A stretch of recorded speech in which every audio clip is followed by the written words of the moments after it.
Owen Benjamin, thank you for joining me in the trenches. Thanks for having me, man. And I apologize if I sound like a combination of RFK and Alex Jones today.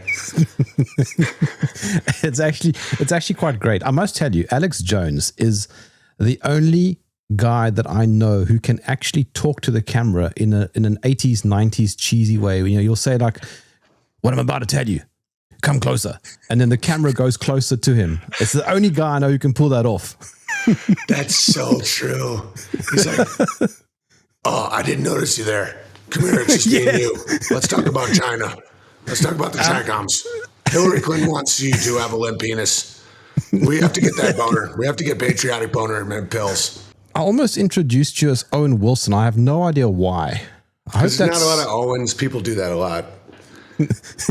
But Owen Wilson's like the only other Owen. Now there's a bunch of Owen kids, but for someone my age, it was a very rare name. Are you a fan, though, of his work? He's quite a good actor.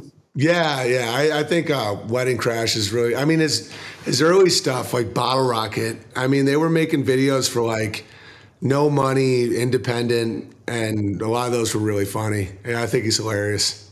What's been happening? Other than the fact that you have just been grilling Ian Carroll on X for weeks. Yeah. I just keep calling him a ween wisher, a shaft sipper. Yeah, it's Why? like because I don't know, that mustache. I feel like he's just rubbing it in everyone's face, you know. And he responded. He said he thought it was funny. He's like, "I don't think Owen Benjamin likes me, but I really think this is funny." I'm like, "I got no problem with you, man. I just don't like gays." And then the camera pushes in. I'm like, "I'm just not into guys that are willy whacking." And I did it in a fun way though. So like, you can't really ever get mad. I'm like, "Yeah, he's out here hammer hugging." You know, like it was like playful. So I hope he got a kick out of it. But now everybody's spiraling because he wore like a red Kabbalah bracelet. He guest hosted for Candace Owens. And he was wearing some red Kabbalah bracelet. Everyone's freaking out. He said his girlfriend's dad gave it to him. And I'm like, girlfriend? You know? I think all of his BlackRock research was because he was looking up, what's the vulgarity level for this network? You can say anything you want. I think Ian Carroll was looking up black cock. And he stumbled into a rabbit hole on BlackRock. I don't know. I just think it's possible. What do you make of him, though? Just came out of nowhere. Uses the stuff that we all talked about 6 years ago when we got kicked off YouTube, and he's like highly monetized. And I don't know. He just seems like he's got a little twinkle in his eye, like he's, you know, a fan of rollerblading, if you know what I mean. I was disappointed when he was on Rogan, and he used Whitney Webb's Epstein work, and he didn't credit her. No, I'm sure he probably yeah, those guys are all snakes, man. We're all standing on the shoulders of giants. It's all about shouting people out.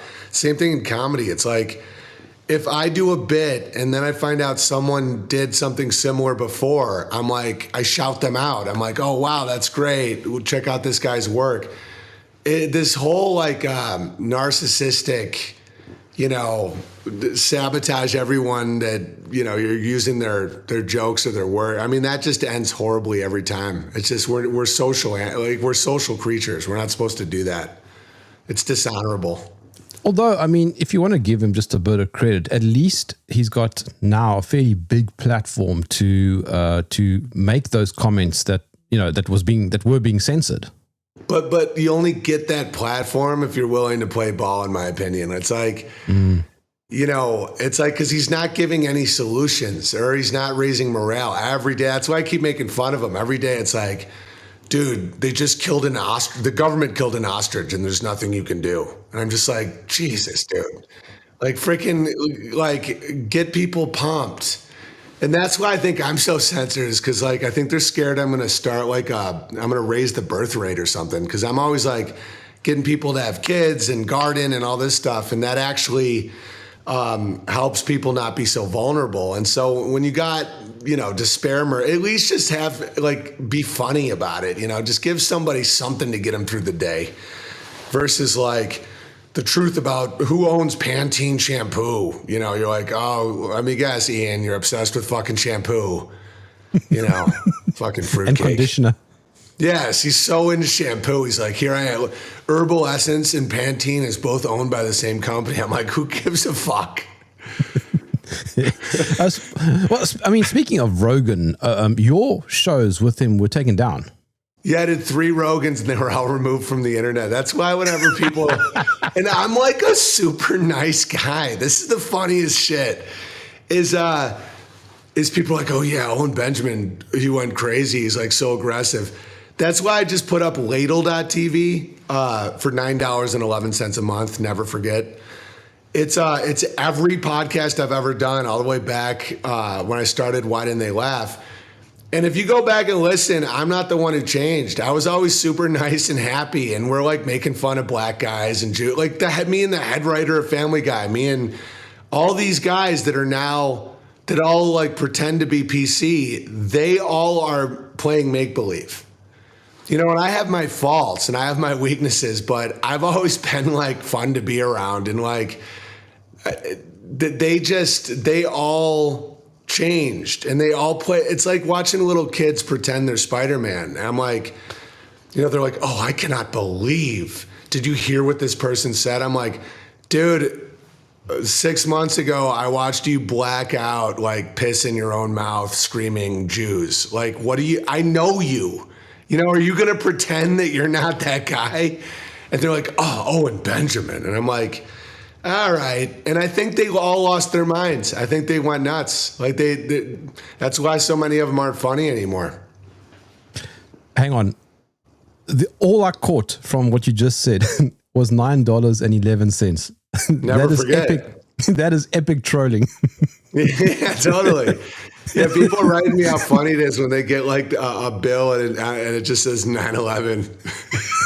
I don't know. I just thought that was fun. I'm retarded. I have the sense of humor of an 8-year-old. You just said retarded. That word has made a comeback.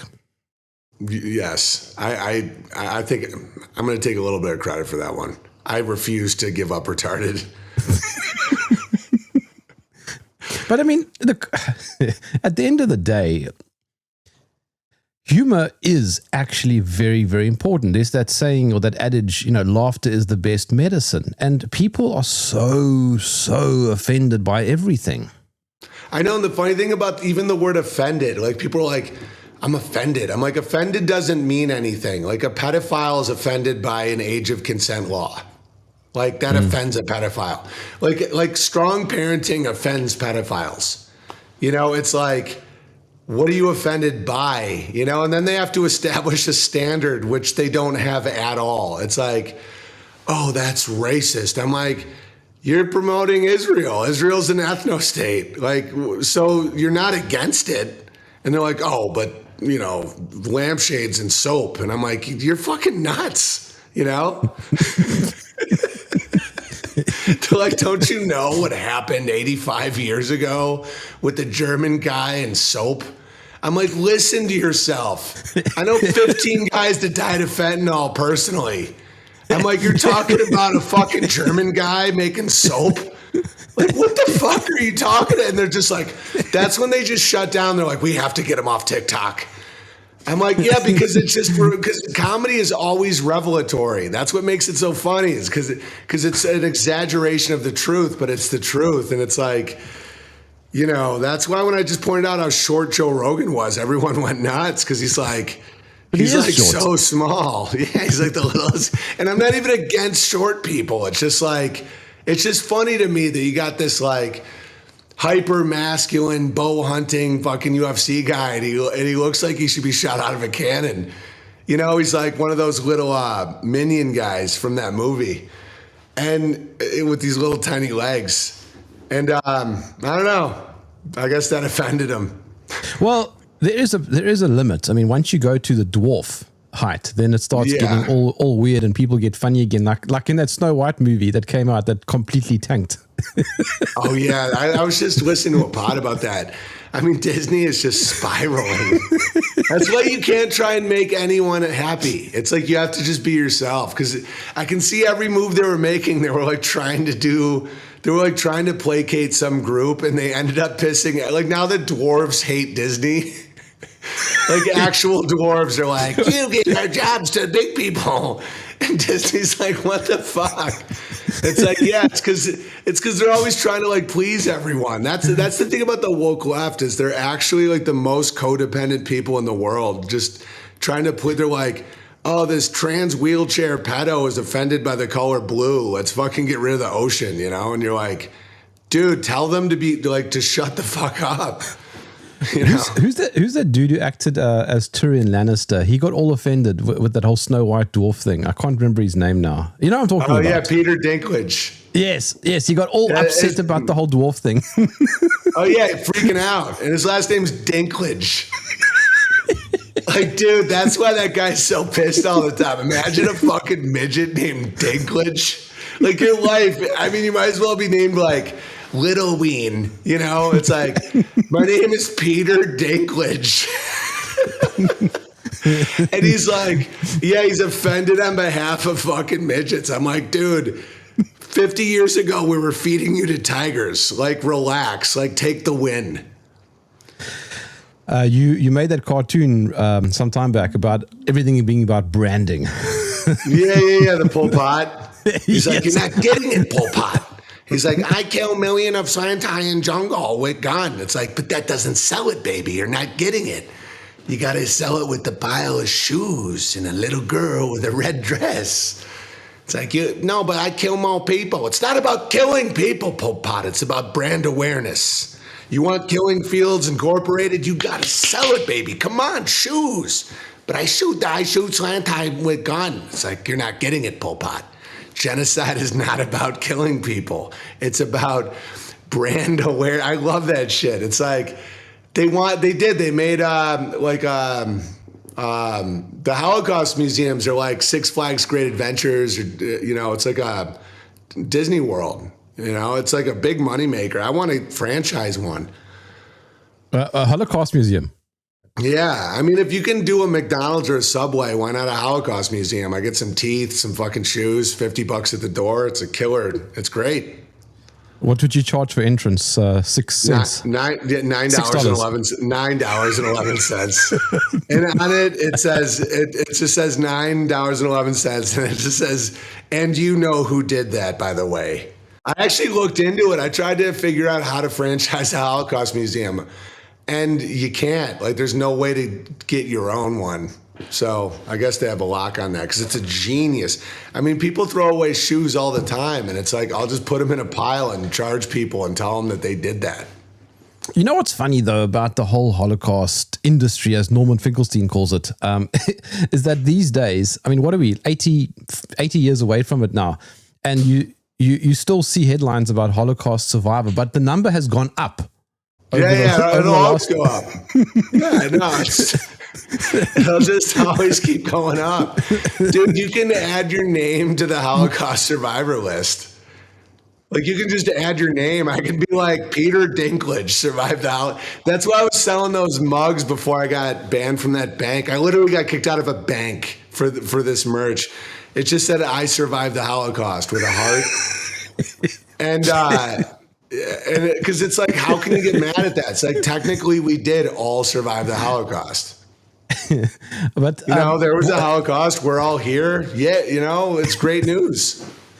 I think if you're Jewish, you just have to generally be born in the region somewhere near Germany to be able to make that claim. And generally, even being Jewish, like what is that? They're like, yeah, we can be atheist and black. We just have to lie a lot. That's what makes you Jewish.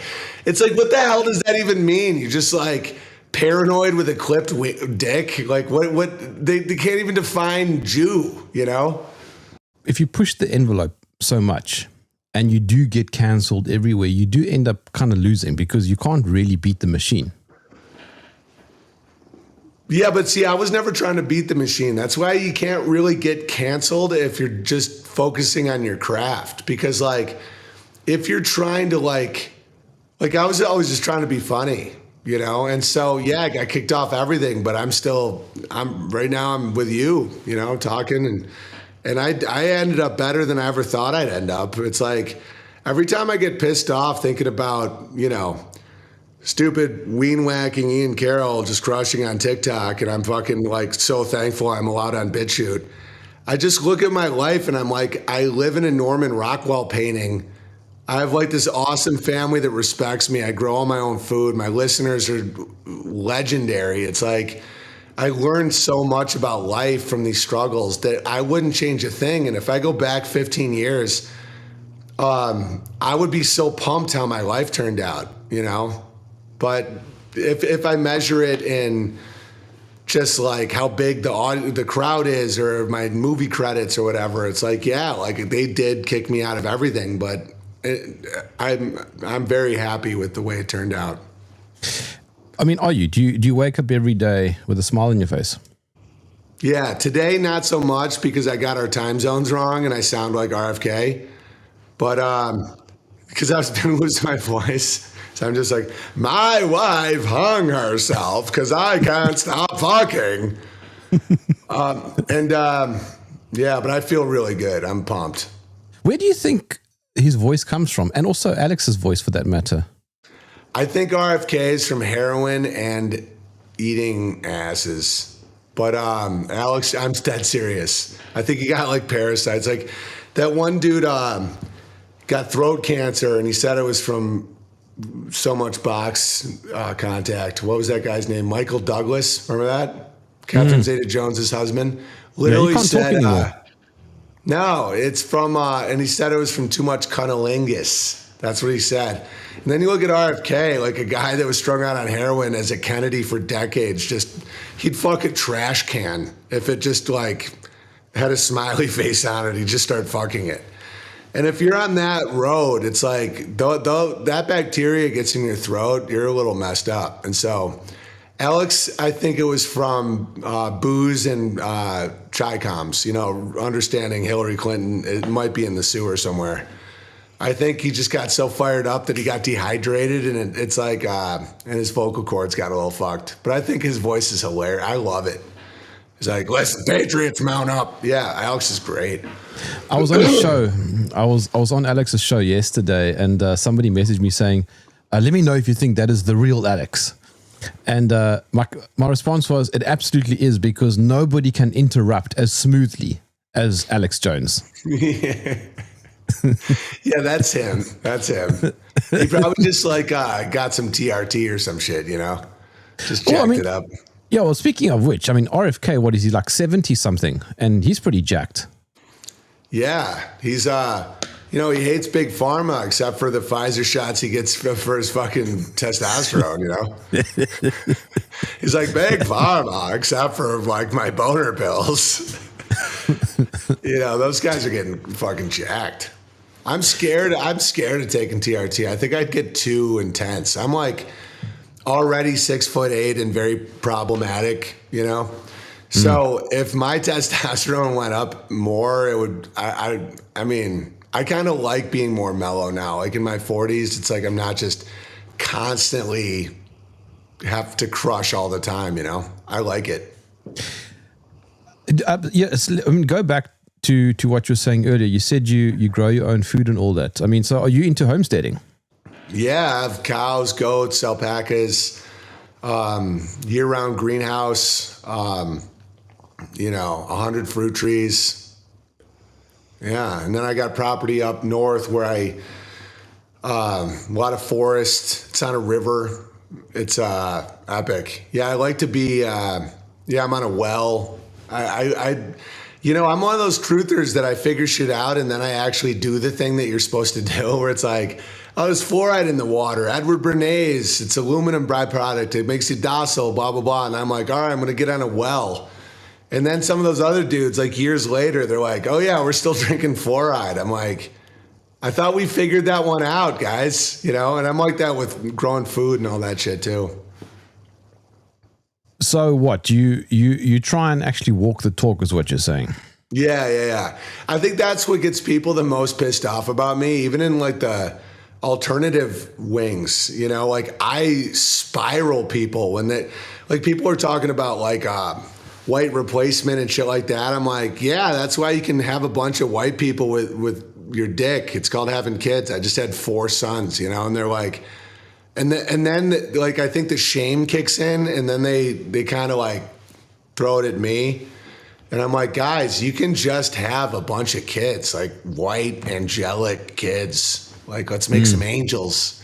And they're just like, Owen Benjamin's a Jew, a gay Jew. I'm like, if I'm a gay Jew, then those words are now meaningless. Like, that's not a word, you know? Yeah, but I mean, I think people would think that because of your surname. It's my middle name. It's like, my name is Owen Benjamin Smith, and there was an Owen Smith comedian that was in the Screen Actors Guild, and for years I fought, and he's black too, and I fought that black bastard over the name. And I'd get booked at the Improv like 2004, and it'd be like Owen Smith, and the black guy got mad, and he had more credits at the time. So the booker was like, just go with your middle name. I'm like, that's fucking weird, man. My name's Owen Smith. And they're like, just middle name. It's fine. I'm like, I had a coach named Coach Benjamin. I'm like, that's fine. And now it's like all this gotcha shit on Twitter. They're like, okay, Ben Jew man. I'm like, what the fuck is wrong with you people? And they're like, oh, it says the Jew. I'm like, okay, dude. If a 6'8", uncircumcised, blue-eyed guy that farms in Idaho and says nigger openly is a Jew, then Jews don't fucking exist. What is up with society that they're always trying to bring down people that like yourself? Why do you? I mean, is it there's something sociopathic?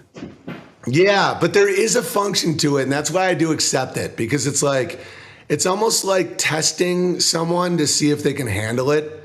That's what I think the role of that type of guy is in nature. It's almost like the coyote tests my fence line. Like I live around like actual wolves and like giant predatory animals. So it's like, you got the coyote out there. They're always testing. They're always testing to see if your fence is strong. And so I think that that's kind of what they're doing with people. If someone starts getting success or starts being seen as, you know, elevated in any way, people will just start attacking to see if they spurg out. I think the people that are attacking don't realize any of this. I think in their mind, they're just projecting their own shame and insecurities. But I don't mind it, because I think that's the natural function of it. Yeah, but I mean, I think it's some sort of power game. They always want to be one step above you. Yes. Yeah, and well, I'll tell you, this is my opinion on this. It's actually kind of philosophical. So my motto was always, I might be wrong, but I'm not lying, you know? And that always sets up the dynamic of like, listen, I might be wrong with what I'm saying, and you know, but I'm genuine. And so you can't really get mad if someone's genuine, you know, because what do you want me to do? Lie to make you feel better, you know? And then their motto is, I might be lying, but I'm not wrong. So that their will and themself is the arbiter of truth. And so if they feel bad, it means that if they feel bad about something, it means that thing is wrong, that reality and truth itself is attacking them. And so when you're in that world, you're always putting down everybody that you think is a threat to you in any way. Whereas someone like me, I'm always just trying to reach for a higher level of craft. Like, I don't matter, you know, like I'm trying to, like, I'm competing against myself, my own weakness. So it's like, if I'm playing classical piano, I'm not thinking like, how do I destroy the other piano player that plays better than me? You know, it's like, no, I think like, how do I master this craft more? And it's like that with comedy. Like when I see somebody that's really funny, I like take a lot of joy in that. I'm like, oh wow, you just helped elevate me towards an untouchable perfection that we're all trying to yearn for, versus like a craftsman that is, you know, not focused on that, serving others or on truth. They're focused on their own ego. And it's a sickness. It's like a deep sickness. Ego. I think you're right. It's about ego. Definitely.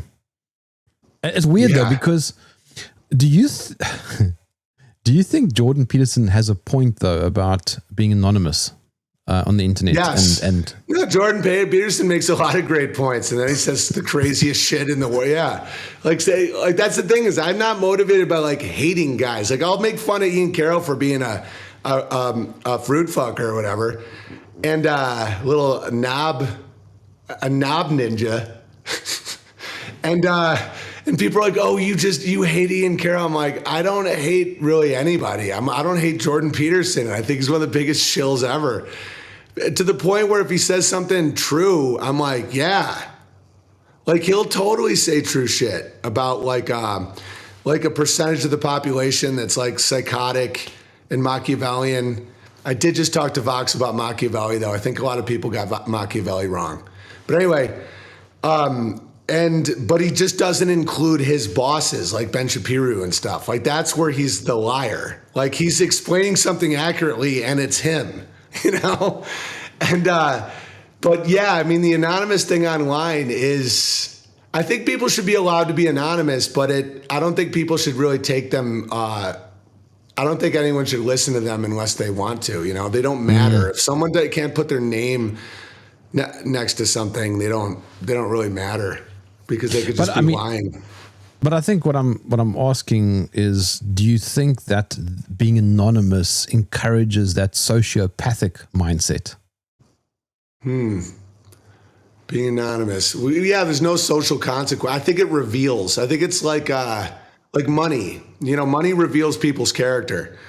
You give someone like when you don't have a lot of money, sometimes people's like angels and demons aren't really fed. And so you give someone a bunch of money and then you see what they really are. Or, you know, during COVID, it's like you scare people and then you see who has the balls and who doesn't. You know, it's like in times of crisis and in times of feasting, you can see what's hidden beneath people.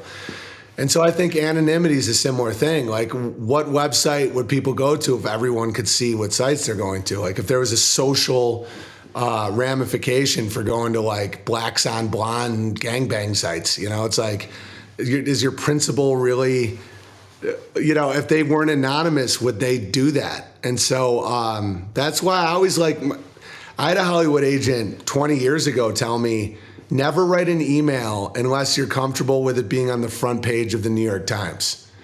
And I was like, I'm just going to live like that. That's why I'm so nakedly obvious online, because I'm like, I operate under the idea that everyone can see everything anyway, you know, that your smart TV can literally register your pulse.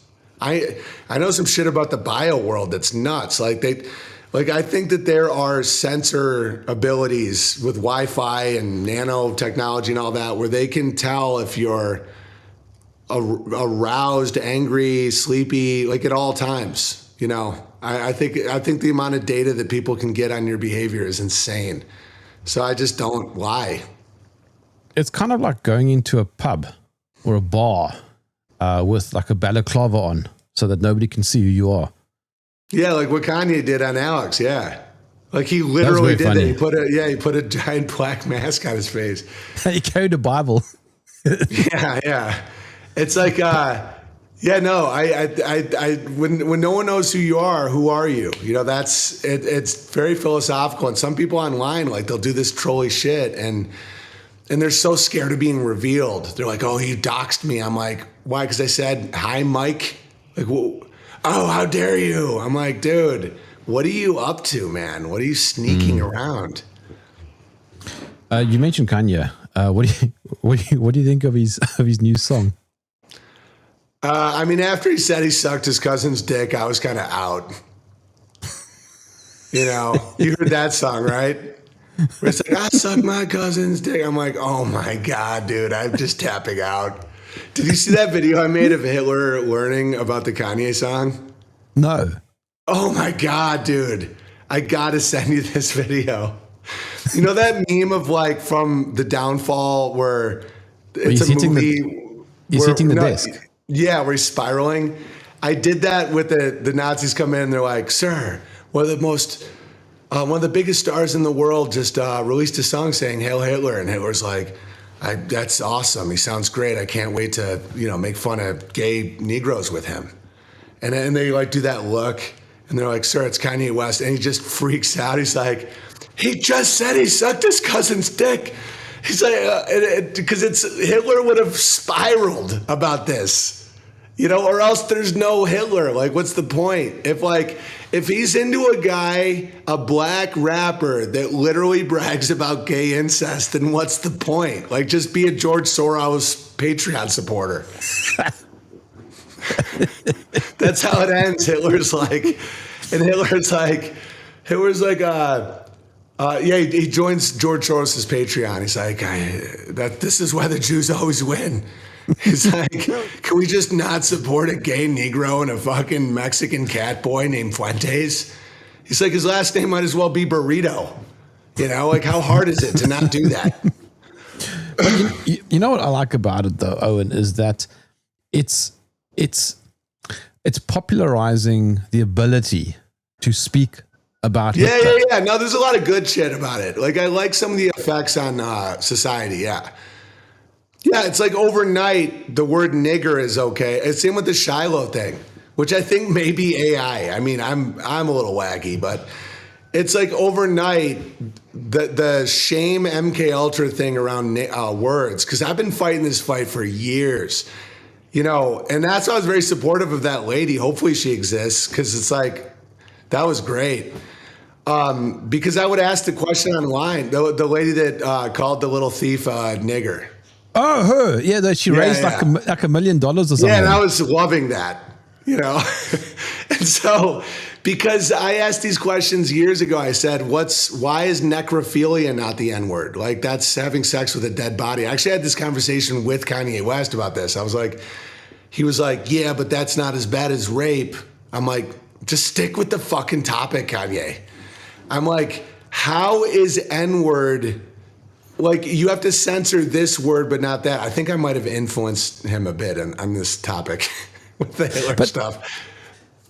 But it's also so ridiculous, because when someone takes the time, just think about this. They take the time to type out the N-word. Oh, yeah, it's ridiculous. No, it used to drive me like crazy. It was like the N-word. And it also implies that everyone knows what it is. So my thing I like to do is be like, which N-word? And they're like, I'm like, no, there's like thousands of words that start with N, like, which N-word? It's like, the one that we should never call black people. I'm like, neighbor? But also, the thing I don't get, though, is if you listen to hip-hop, they say it all the time. Yeah, and they're always talking about killing. They're always like, yeah, I put a bullet in this nigga, then I pissed on the nigga. And all the Jews are like, oh, yeah. And then anything else... They don't. And that's the whole psyop. The whole psyop is that. I was like, I was having a fight with Jeffrey Wright on Twitter before I was banned for 5 years. I was like, what's more offensive? Saying, I have a lot in common with those niggers down the street, or I want to kill every African American. And they'd be like, oh, how dare you? And that's when that's why they just ban you. Because I'm like, you now know I'm right. Chris Rock did this 30 years ago. I love black people, but I hate niggas. You know what a nigga does? And the whole thing is, it's white people, white trash. It's the same concept. It's like it's a behavior subcategory of a ethnic group. And so you're like, Chris Rock like nailed that bit. He's like, yeah, you want to hide something from a nigga, you put it under their work boots, because niggas don't work. And the black audience is like, because that's ironically, this whole N-word charade is implying that all black people are niggers, which is actually super funny to me. And it's also very stupid, because it's giving power to a word. Right. And it's taking power from it shames and cucks white people in a way that's so pathetic. And then it also like makes black people look like babies, like actual babies, where they're like, oh, if you say the word. I'm like, what, Voldemort? Is it Voldemort? It's like Harry Potter shit. But I mean, also, you said African American. I mean, that's also a ridiculous term. It's all ridiculous. I think there was some indigenous blacks here too.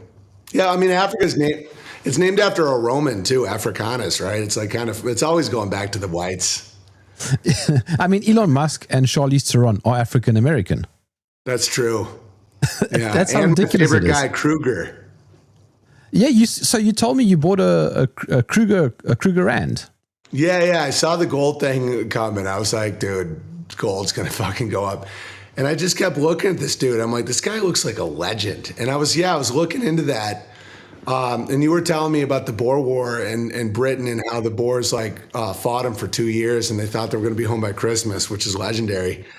But yeah, South Africa has an amazing history. And you were telling me about when the world was boycotting you, it was safer. Dude, that's the same thing with me being canceled. It's like people look at me where they're like, oh, that must be so hard on you. I'm like, bro, I was like South Africa in the 70s. It was great. South Africa now is more dangerous. Way more dangerous, yeah. Like way worse. Try and figure that one out. Yeah, I know, it's nuts. And I remember when there was that sweatshirt. I don't know if you know this about me. You might get a kick out of this. Remember when there was that sweatshirt with they were selling at the Gap or H&M that said "coolest monkey in the jungle" in South Africa, and they like rioted because it was a black child model for H&M. And they were selling a hoodie that said "coolest monkey in the jungle." Oh, and I think I remember. They burned down the H&M. So I started selling those hoodies right after. I started selling "coolest bear in the woods," "coolest monkey in the jungle." Like literally the exact. I was daring them to fucking to make a story out of it, and the media did the right move and they left it alone because I was like wearing coolest monkey in the jungle, and I was like exactly taking their merchandise idea. Like I wanted them to be like file a claim or something against me because it would have started this hilarious dialogue about like, why can't I be the coolest monkey in the jungle? Is it only for black people? Like, why are you offended by that? One of the things I don't understand, you were talking about the media, is why are they always on the wrong side of history? That's inverted. I mean, that's when you get spiritual, when it's like yes is no, no is yes, love is hate. Like the fact they demonize mothers. It's like, oh, she's a stay-at-home mom. It's like Chesterton is so right about that, where it's like it's the job is mother and everything else is to support that job. And that's not like a cuck statement either. It's like what makes kids into good people, And so like, would you rather have her be a fucking corporate lawyer? It's like they act like that's success and they demonize mothers. So I think it's the same thing. I think when you're inverted, everything is the opposite. Like I know that I'm like a loving dude. Like I'm a happy, loving guy. And they would look at me and see hatred because I live, and then if you have a bunch of kids, it means you hate the environment. It's like, no, like what the fuck are you talking about? They see like humans as a virus on the earth, and it's just like sickness. It's like a spiritual sickness, in my opinion. They say that history repeats itself, goes in cycles. Do you think that comedy will go back to some of the golden years again? Yeah, I mean, I see a lot more funny stuff online now than I was 4 or 5 years ago, but I think they did realize the power of comedy, and they're gonna always be fucking with it now because it's like the social control and social engineering ability of comedy with the Overton window and all that is nuts. I mean, even just me censored, the ripples I was sending out with jokes were like catching waves and breaking social engineering. That I think that's why Netflix literally pays billions of dollars to try and keep all the comedians in line, because it's like to normalize evil. Laugh tracks are notorious for normalizing evil. It's like, because a certain type of person, like they're called like sheeple, they're like herd animals, where like if they hear a bunch of people laughing, they're like, oh, this is good then. I should laugh along.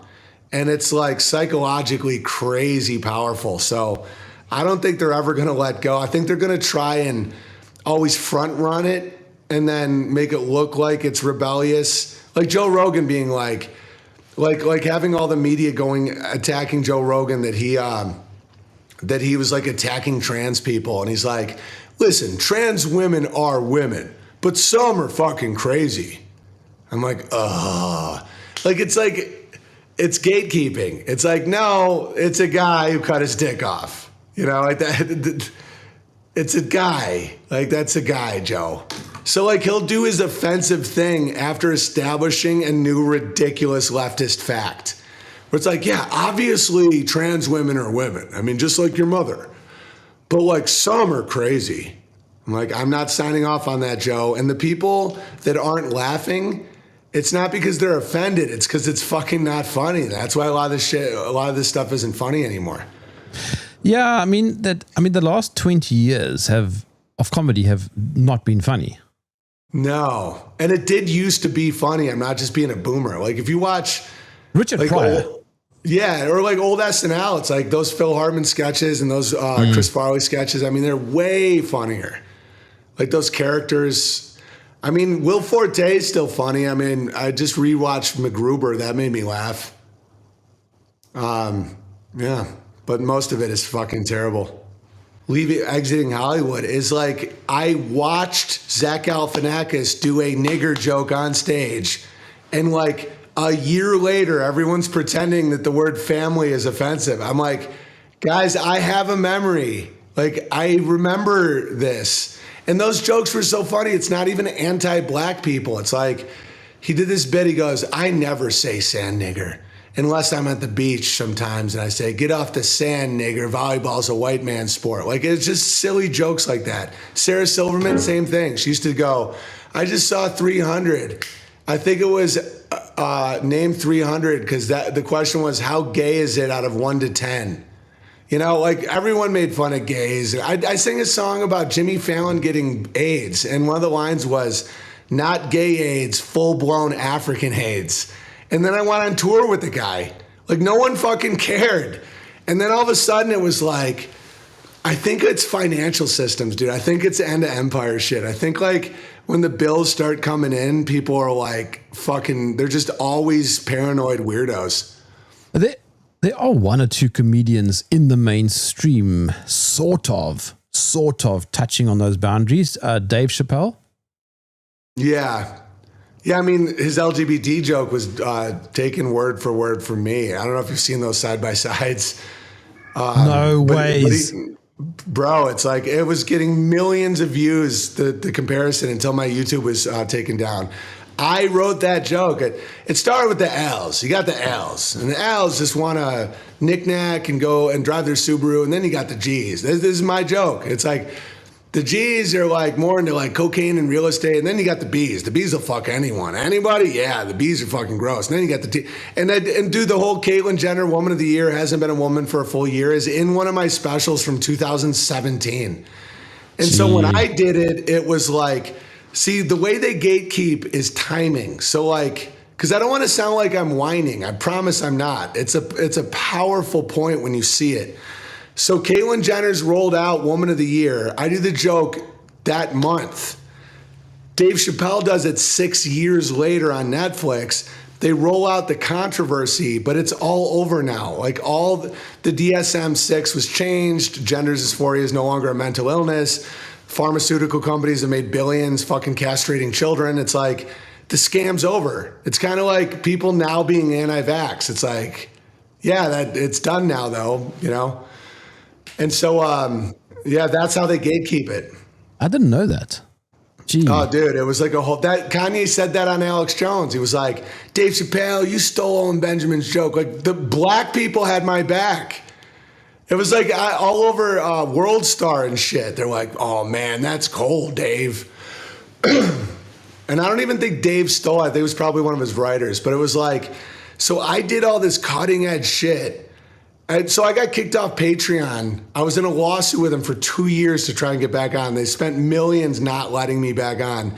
over a Me Too joke where I was like, but it was during the PSYOP. I was like, I just went to one of these female rallies, and I went up to these ladies, and I'm handing out condoms, and I'm like, listen, ladies, if you're going to make a mistake, at least be safe. And they're like, what are you talking about? This is about female empowerment. I'm like, I've seen the Twitter, ladies, all over Twitter all day long. Pound me too, pound me too. Hey, excuse me, pound me too.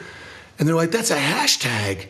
I'm like, no, in my world, that's a pound sign, and you all sound like a bunch of thirsty whores, right? So it's just a joke about me not understanding it's a pound sign versus hashtag. Okay, they said that I was mocking the victims of sex abuse. I'm like, no, I'm mocking the fact that CAA, my former agency, rolled this out because Harvey Weinstein is raping people. I'm like, I'm mocking you fucking crazy people. And like, quote unquote victims of sexual abuse were like, dude, I laughed so hard at that because it was a mockery of it. And so Patreon from that tweet said that I couldn't be on Patreon. And I was like, but that's off platform. And I felt like they were really coming at American freedom. So I was like, I went at Patreon legally that there was tortious interference and all this. And I fought for years.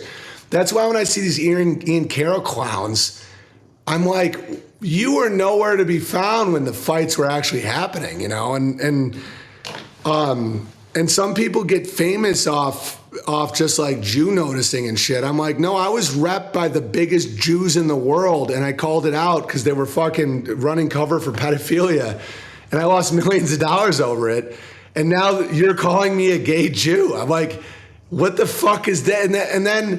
And then the people that get it see it, and that's why my audience is so awesome, because it's like good. I don't want to sound biased, but it's like if someone can see how ridiculous that is, they're typically solid people. And if someone's like, oh, Owen Benjamin, that's a Jew name. Oh, it's my middle name. Oh, well, and they don't like apologize. I'm like, oh, so you're like a nonsense zombie. And those people, their lives suck. Like I've watched this for years. Like they get this hubris. They think they're like winning something, and then it just all crashes because, you know, life really does not support liars. Owen, what do you think is actually the point of comedy? Pressure relief. I think comedy is almost like it's like the way that we can say the true thing out loud and know that we're not alone. That's safe. You know, it's like very important for society. That's why when I'm watching the kings and queens and elites of this world try and shut down comedy, I'm like, you guys are fucked if you do that. Like that's like keeping society going. I'm like, that's when they start chopping heads if you can't fucking laugh about how nuts you people are. But their lies got so crazy, they probably like debated it. Like, you know, like if these lies come out, you know, what's worse, or we let people joke about it, but I don't know. I think they made a horrible call with censoring comedy because people need that truth release. Like if these farmers of men, like I picture the Rothschilds almost like how I farm cows, where I like, you know, I move the pastures, I milk their future generations of their milk, you know. And it's like if they want milk, they can't let the cows all die, you know. It's like they need high quality people in order to fucking parasitically take from us, you know. So I don't know what the hell they're thinking. But I mean, what you're saying is that comedy is a type of gauge of how free we are. Yeah.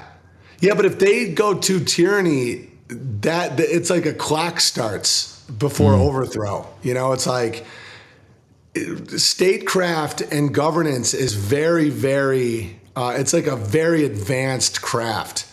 So like if they just lock down and just are like telling us what we have to do and we have no freedom and all this, then their world starts falling apart because then oligarchs start killing each other. And there's a huge history of all of this. And they've learned this over the years. That's why democracy is their favorite. Because when you consent, it like pressure releases that. You blame it on the other half of the country. Oh, it's because of Trump. Oh, it's because of Kamala, whatever. That way they can still do the agenda, but like all that anger just goes sideways. red team, blue team. That's why they don't care who you vote for. It's just like vote. And because if they were just to say the government never sent anyone a mask. No one got a mask in the mail. Like there was no one said wear this mask. It was all consent driven. And so comedy is important to give people that feeling that they're free. Because if not, it's like the whole system just gets fucking annihilated. And then it's crazy. There were a bunch of comedians that I quite enjoyed before the COVID era, and naturally, I found myself getting disappointed, like the music industry. Some of them just bent to the establishment, and I couldn't understand why they did that. I mean, some comedians who are, famous started ripping into those of us who were going against the ridiculous tyranny.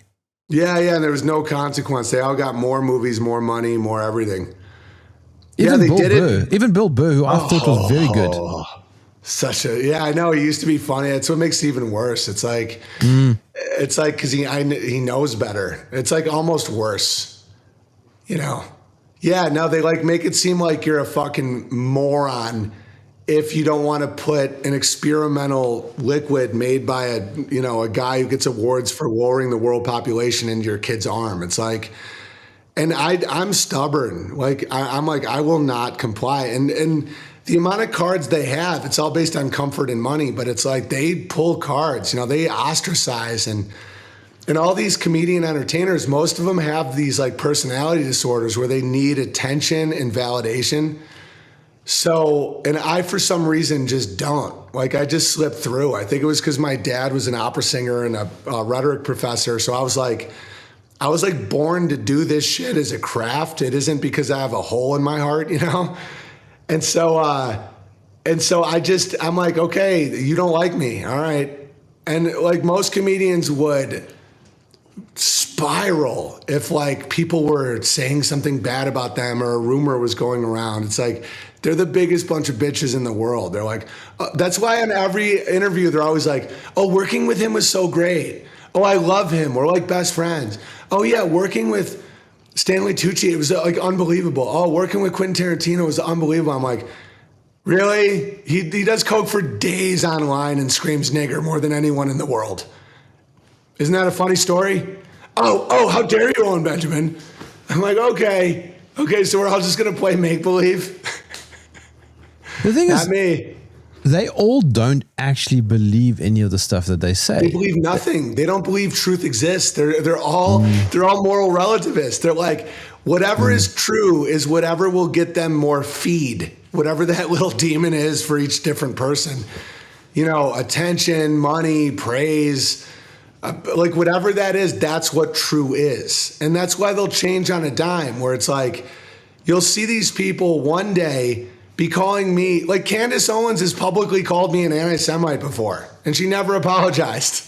And then you'll just see them switch and go, oh, Frank is, they're fucking eating babies. And I'm like, hey, Candace, I was getting kicked off PayPal when you did that with Dennis Prager, you fuck. But it's okay, good for her. Owen, I don't think you're an anti-Semite. I mean, from what I can tell, you've got nothing against Arabs. Right, exactly. You know what Semite means. That's great.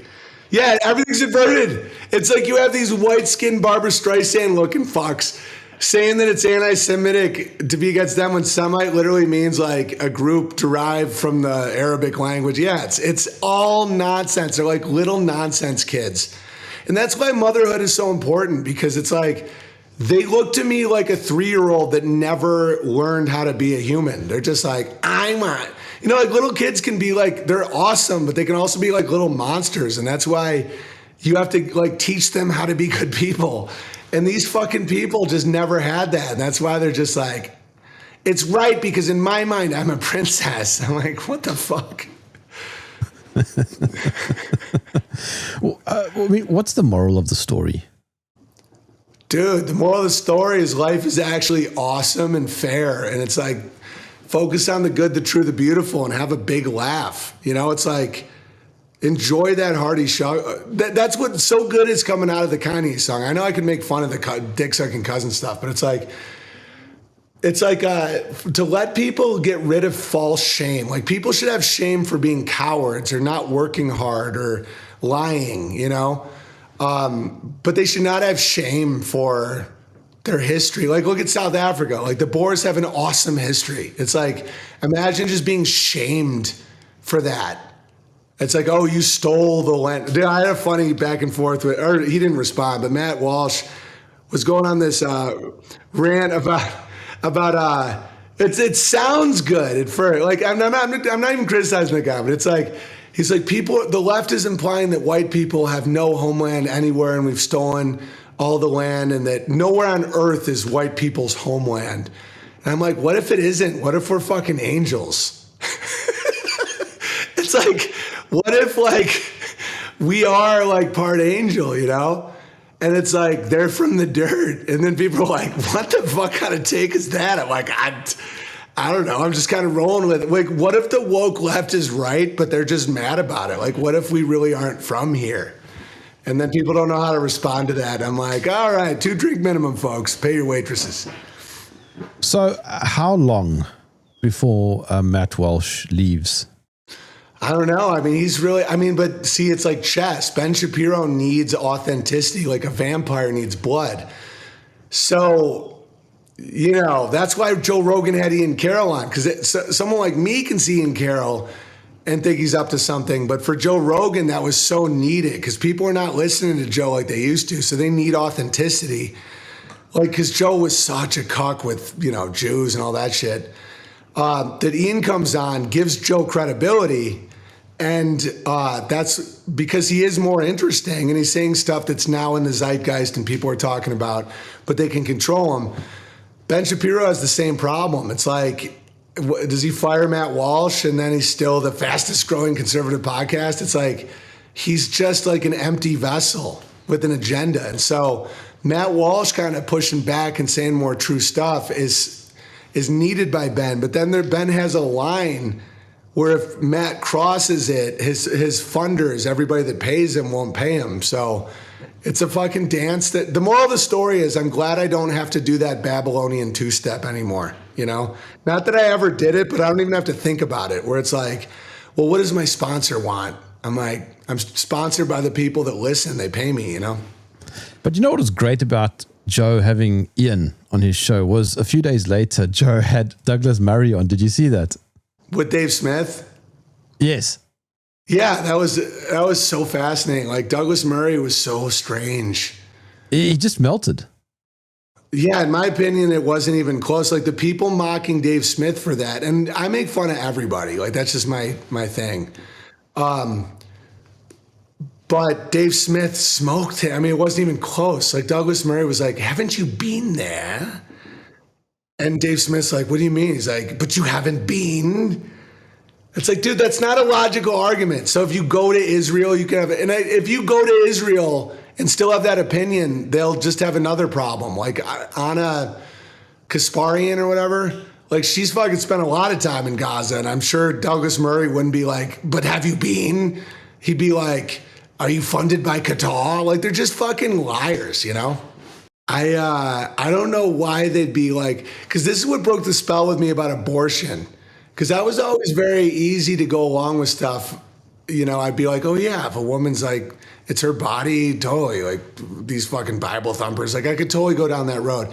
It's when they looked pumped about it. That's when I was like, what is this? Because like when they got 40-week abortions passed in New York, the spell had been broken for me before when I first had a kid, but like, and they lit up the Empire State purple and they're like applauding and screaming in euphoria. I'm like, dude, this is evil as shit. And I see the same thing with Gaza. It's like, you know, wars happen, right of conquest is true. You know, it's like the Boers. I think the Boers conquered that area and they have a right to it. I'm like, I'm not anti-violence, but it's like when you're like pumped, that's when I'm like, I smell sulfur. I'm like, this is like evil. You know, when they're like, when they're speaking of the Palestinians, like, like they're taking glee in these horrific acts of war, and that to me is where it's evil, How can I follow your work, Owen? Well, Ladle.tv for $9 a month. Unauthorized.tv, we were unauthorized.tv. But yeah, exactly. Unauthorized.tv, me and Vox Day. He has a great blog. You'd love Vox. I don't know if you know Vox, but he's an OG legend in a lot of these spaces. Like, he coined the term Sigma male and gamma. Like, he's the guy that writes the book that ripples out, and then you see in a movie, but he is in a castle in Switzerland, So me and him have worked on Unauthorized for years. When I was first kicked off YouTube, and they say, well, this is why Douglas Murray fucks can all go to hell. They're like, oh, just make your own website. We're like, okay. So we did, and $5 a month, and we figured out how to pay for our own servers and all this stuff. And it was crushing. And then we get kicked out of a bank, another payment processor, and has to always rebuild. And so last March, we got kicked off a payment processor, just got another one. And it's working a lot better because we have a more direct line now, so we don't need the middleman like we used to. So if people want to resubscribe to unauthorized.tv, that's the struggle Ian Carroll will never have to face because of his sweet Freddie Mercury fucking mustache. And also at Owen Benjamin on Twitter. For whatever reason, Twitter's open for business, so I'm grateful for that. OwenBenjamin.com. I also teach a piano class, which I really enjoy just doing something outside of space and just something healthy. Courses.owenbenjamin.com. And and I have my own social media app that's all clean, and uplifting and about farming and homesteading. That's the Bertaria Times app, wherever you get your apps. Thanks for having me, bro. Appreciate it.